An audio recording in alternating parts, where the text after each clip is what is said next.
What are you going to do about it? Call the cops? I was explaining to my mom what malicious compliance was, and she reminded me of this story. I was a senior in high school when all of a sudden I got sick at school and had to be sent home. Because my car was in the shop, Mom had to come get me. It's about 9:30 a.m. when this happened. As we're driving up a very busy street, we see two 7-8-year-old kids, we'll call them Frank and Zelda, trying to cross. Worried, Mom pulls over to see what's going on. The conversation went roughly as follows.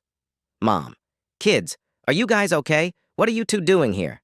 Frank: Dr. Idiot said we couldn't come to school early, so he sent us home. Now, Mom is very familiar with Dr. Idiot. He was the principal at the elementary school my younger brother was attending at the time. My brother Mark was going through some behavioral issues at the time, and Mom was commonly called to the office, to the point they were on a first-name basis. Not that he allowed her to use his first name because I have a doctorate in education, so it's Dr. Idiot. So in other words, he was an entitled idiot. There was a gas station 10 feet away, so Mom tells Frank and Zelda to meet us there. We pulled in, got some water for the kids, as it was a hot day, and Mom calls Dr. Idiot's cell phone. Again, the conversation went roughly as follows. Idiot: This is Dr. Idiot. Mom: Hi, this is Mark's mom. I have two kids here named Frank and Zelda, and they say they were sent home early. Idiot: Yes, their parents dropped them off at 6 a.m. because they had to work. Something about mandatory overtime. Of course, we're not a daycare, so I just told the kids to go home and wait for the bus. Mom: Are you kidding me? We're 5 miles away from the school. They walked all that way. It's a wonder they weren't hit by a car or kidnapped. Idiot: What are you going to do about it? Call the cops? Mom was absolutely floored, but she decided to give Dr. Idiot a nice dose of reality. At the time, we lived in a small town. How small? So small that sometimes the chief of police would have to walk the beat. And that day, he happened to be a block or so away from the gas station. When he got the call, he arrived, got the whole story from not only Frank and Zelda, but from Mom and me. And being a father of 2 elementary-aged kids himself, he was pissed. He looked at Mom and said, "Chief of Police, it's time I had some words with Dr. Idiot."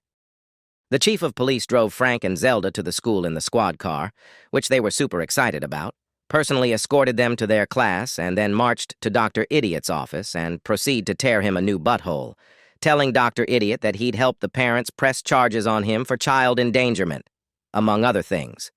From that day on, Dr. Idiot allowed Frank and Zelda to be at the school early on the days their parents had mandatory overtime.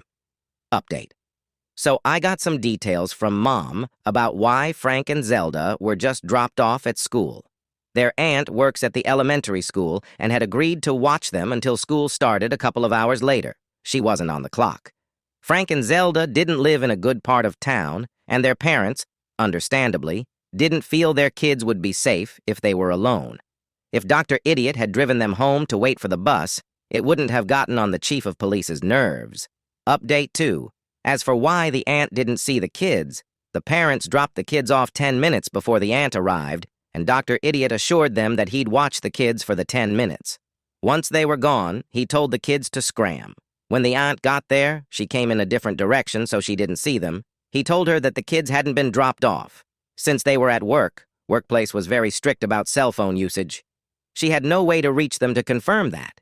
She had no freaking clue what really happened until the chief of police turned up with the kids in tow. And yes, I have no idea how Dr. Idiot kept his job.